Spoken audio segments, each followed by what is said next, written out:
earlier today after taking a week off due to illness. At a meeting of her senior secretary, she took note of the fact that Korea's ruling and main opposition parties met the May 2nd deadline to agree on the revised public employee pension bill. The president, however, expressed regret over how the agreed reforms are only expected to reduce the financial burden on the future generations. She also raised concerns about the party's trade-off deal to revise the national pension plan without public approval. President Park, who had said 2 pardons granted to Song Wan-jong, a deceased businessman at the center of a very high-profile bribery scandal, should be investigated. And she added that a president's right to grant a pardon should be systematically reviewed. Japanese wartime facilities that housed enslaved laborers from Korea and other nations during World War II are on the verge of being added to the highly respected UNESCO World Heritage List.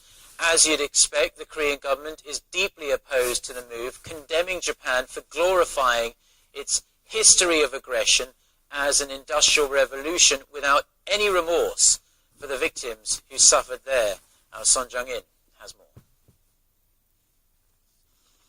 This is Hashima Island in Nagasaki, also known as Hell Island. The area is notorious as it's where some 800 Korean coal miners were forced to work during the colonial era. Around 120 of the laborers died from starvation or mistreatment. 5 kilometers away lies Takashima Island, where most of the 3,500 mobilized Koreans died in similar conditions. But now Japan is seeking to glorify these sites of historical aggression as key parts of its industrial revolution that helped the country's rapid modernization. The 23 places claimed by Japan as symbolic of its Meiji era were recently recommended by UNESCO's advisory committee to be registered as World Heritage Sites following Tokyo's push for their inscription. Among them, 11 sites including Nagasaki Shipyard and Yahata Steelworks are where tens of thousands of Koreans worked as slave laborers.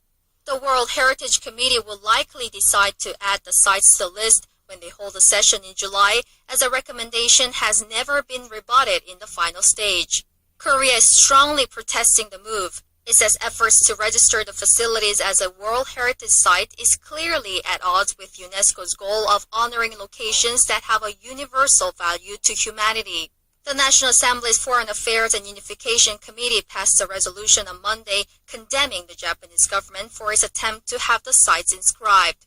It also demanded Japan offer a sincere apology.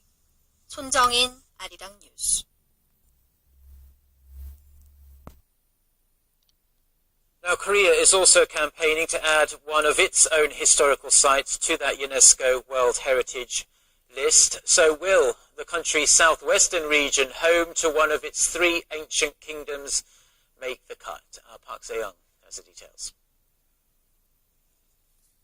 Kings and queens lay buried here in the ancient capital of the Baekje Kingdom. Along with the Goguryeo and Silla kingdoms, Baekje shared and fought over the Korean peninsula in the first millennium. Now the Korean Cultural Heritage Administration says the Baekje historic areas are close to gaining UNESCO approval. According to the Korean agency, the International Council on Monuments and Sites evaluated the area and submitted a report recommending that it be inscribed on the World Cultural Heritage List. UNESCO's Advisory Council says the historic sites are evidence of the kingdom's critical role in the advancement of architecture through close relationships with ancient kingdoms in Japan and China. Baekje also played a fundamental role in transmitting Buddhism and cultural developments in East Asia. The council also noted that the site continues to be well preserved. If accepted, the Baekje historic areas would be Korea's 12th World Heritage Site. Park Se-young, Arirang News.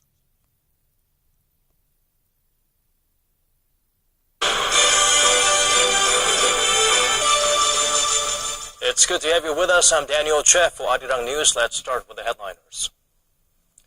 As Korea celebrates Children's Day, a national holiday, we take a look at their hopes, role models, and the industries catering to their needs and wants. With UNESCO set to update its World Cultural Heritage list, Koreans may have reasons to celebrate and protest. On one hand, the country's 백제 historic areas are closer to gaining UNESCO approval, but Japan's wartime facilities, where many Koreans and other nationals were enslaved, are also likely to make that list. Korea and Vietnam signed a bilateral free trade agreement in Hanoi earlier today. It's seen as an upgrade to the 2007 FTA between Korea and ASEAN members, and will boost the presence of Korean products and investors in this growing market. 170 kids are celebrating Children's Day, a Korean national holiday, with President Park Geun-hye on Tuesday. Elementary school students from across the nation, including remote island areas, were invited to the presidential office of Cheongwade to listen to her message in person. She said children are Korea's hope and that it's important for young people to learn and experience as much as possible so they can do what they love when they grow up. With that in mind, the kids got to try out jobs like newscasters, chef, firefighters, and scientists at booths set up in the garden. Today, Koreans are showing their appreciation for children, but who do the kids appreciate the most? Just before the holiday, an educational facility posed that question to thousands of elementary school students. Our Won Ji-hyun has the results. Who do you appreciate the most? About 8 out of 10 children in Korea say it's their parents. That's according to a recent survey of nearly 23,000 elementary students conducted by home learning program Ice Cream. The survey showed that a whopping 81% of children said parents are the people they appreciate the most in their lives. Friends and others both came in second place at 7%, followed by teachers and family relatives. When asked why they appreciate their parents, about 28% said it's because of the comfort and sympathy they get from their mom and dad. Other reasons included kindness, encouragement, and unconditional love.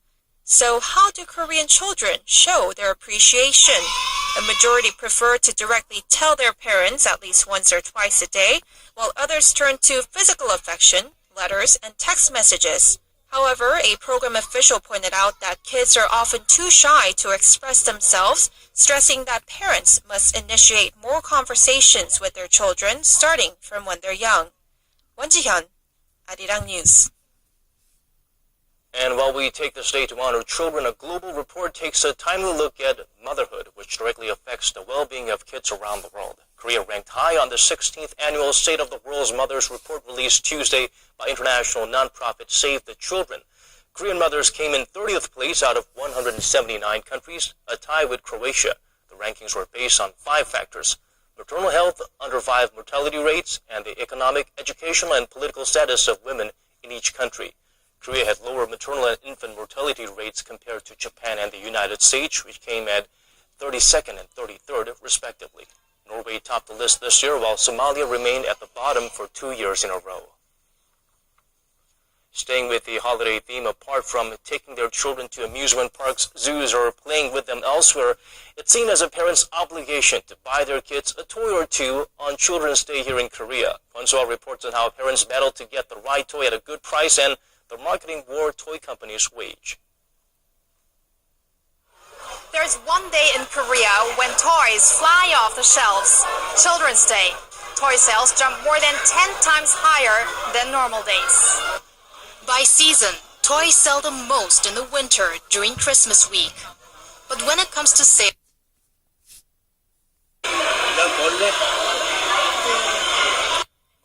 if only I could, I'd buy them everything. Go ahead and pick.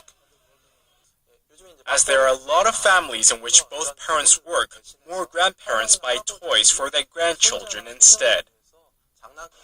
Despite the massive spending, experts say marketers should expand their target group to boost steady sales.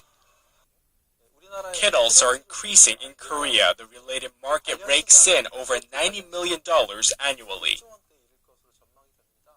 Industry watchers say many nostalgic characters that appeal to older generations are still popular and ideal for toy companies to expand on if they want to try and capture the hearts of both the young and old at once.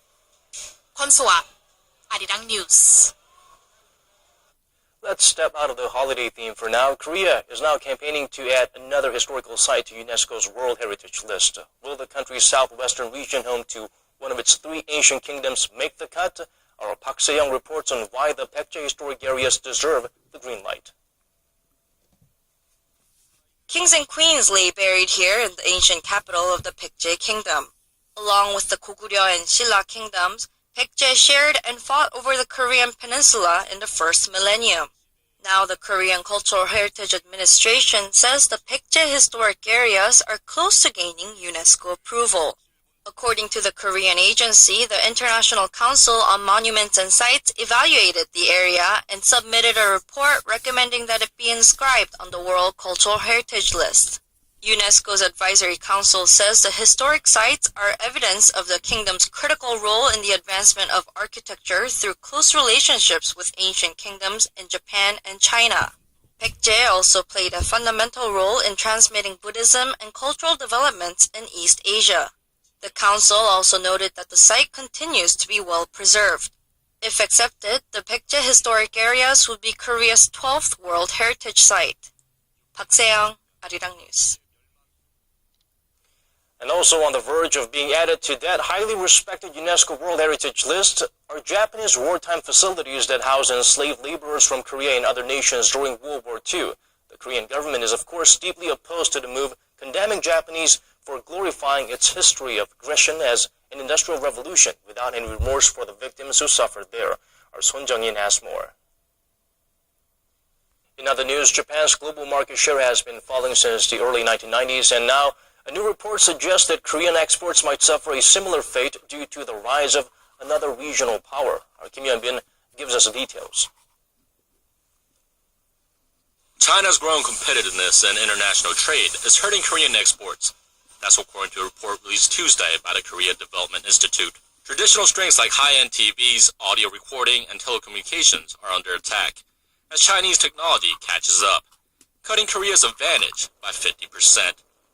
The drop in global market share for exports of machinery and information processing equipment was even more severe, a fall of about 70% over the last decade.